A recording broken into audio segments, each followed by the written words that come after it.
کوئی قاری کوئی نہیں ہے، تم جیسے نمازیوں جیسا کوئی نمازی بھی نہیں ہے۔ کیا ہم نے سوچا کہ ہمیں نماز کیا درس دیتی ہے، ہمیں قرآن کیا درس دیتا ہے، ہمیں قرآن کیا کہتا ہے؟ صرف ماں باپ کے بارے میں ذرا سنو۔ میں نے جو قرآن مجید فرقان حمید کی آیت آپ کے سامنے تلاوت کی ہے، اللہ پاک نے فرمایا محبوب جب یہ پیسے والے لوگ، مالدار لوگ آپ سے آ کے سوال کریں یسألونک ماذا ينفقون، یہ پیسہ کہاں پہ خرچ کریں، کس جگہ کے اوپر یہ دولت خرچ کریں جس سے خدا اور مصطفیٰ راضی ہو جائیں، سنو اللہ کا قرآن کیا کہتا ہے، فرمایا یسألونک ماذا ينفقون، محبوب جب یہ آپ سے آ کے سوال کریں کہ یہ پیسہ اور دولت کہاں پہ خرچ کریں، قل ما انفقتم، میرے محبوب آپ اپنی زبان پاک سے اعلان فرما دیں خدا تمہاری اس دولت سے پیار کرے گا، خدا تمہارے اس پیسے سے محبت کرے گا، خدا تمہارے اس پیسے کو درجہ قبولیت عطا فرمائے گا۔ کس پیسے کو درجہ قبولیت عطا فرمائے گا؟ فرمایا ما انفقتم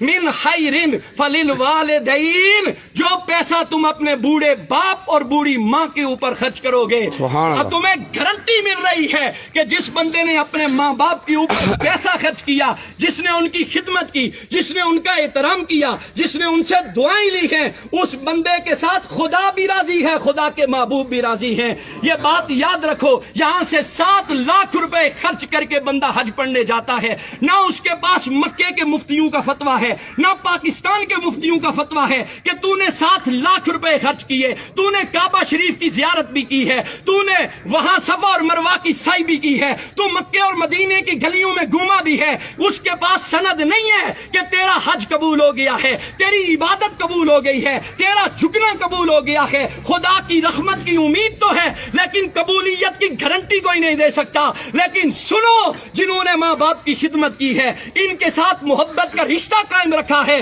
میرے آقا کی حدیث پاک کہتی ہے، فرمایا صبح سویرے اٹھو مسکراتے چہرے کے ساتھ اپنے باپ کے سامنے جا کے کھڑے ہو جاؤ، اپنی ماں کے سامنے جا کے کھڑے ہو جاؤ، ہنستے مسکراتے چہرے کے ساتھ۔ ان کی خدمت تو بات کا درجہ ہے، ان کو پیسے دینا تو بات کا درجہ ہے، صرف اپنے ماں باپ کی مسکراتے چہرے کے ساتھ ان کی زیارت کر لو۔ حضور علیہ الصلوۃ والسلام نے فرمایا گارنٹی ہے اسے کہ میرا رب اسے مقبول حج کا ثواب عطا فرمائے گا۔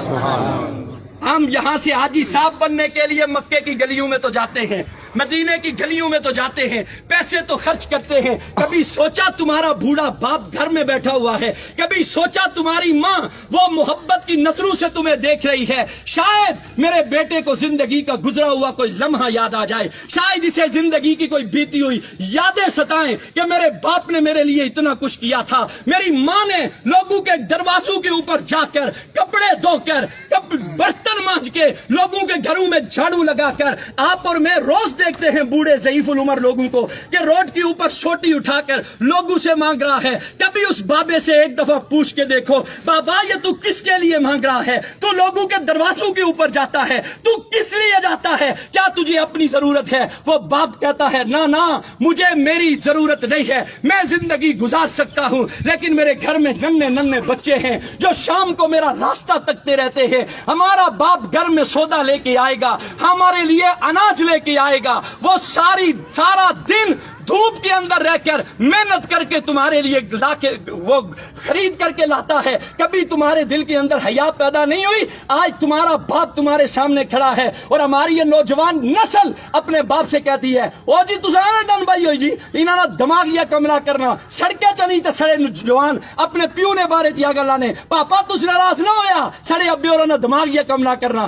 محلے والے گچھیا نے سڑے اما نے دماغ یا کم نہ کرنا۔ میں حیران ہوتا ہوں ایسی اولاد پر۔ یاد رکھ لو جو قرآن اور حدیث ہمیں پیغام دیتا ہے، خدا کی عزت کی قسم کھا کے کہتا ہوں خدا دولت سے پیار نہیں کرتا، جو دولت ماں باپ پہ خرچ نہ کرو، وہ تمہارے سجدے، تمہاری عبادات، تمہاری ریاضات، تمہارا قرآن کی تلاوت کرنا، اگر تمہارے بوڑھے ماں باپ تم سے ناراض ہیں تو یہ بات دل سے نکال دو، خدا تمہارے سجدوں کو قبول کرے گا، خدا تمہاری عبادت کو قبول کرے گا۔ ماں کا تو کیا کہنا میرے بھائی، ماں تو زمانے کی وہ ہستی ہے جسے جسے قرآن نے چاند کہا ہے. ساری کائنات ایک طرف ہے, ماں کی ہستی ایک طرف ہے. ماں جیسا تو اللہ نے کائنات کے اندر کسی کو پیدا ہی نہیں کیا ہے. وہ ماں جس کے بارے میں ایک شاعر بول کے کہتا ہے, ایک مدت سے میری ماں نہیں سوئی تابش, میں نے فقط ایک بار کہا تھا کہ مجھے ڈر لگتا ہے. تابش کہتا ہے میں نے زندگی میں ایک مرتبہ کہا اماں مجھے ڈر لگتا ہے, اس کے بعد میری ماں نے سونا ہی چھوڑ دیا. ایک اور شاعر بول کے کہتا ہے, وہ کہتا ہے وہ اس ڈر سے دوپہر کے وقت بچوں کو سلا دیتی ہے,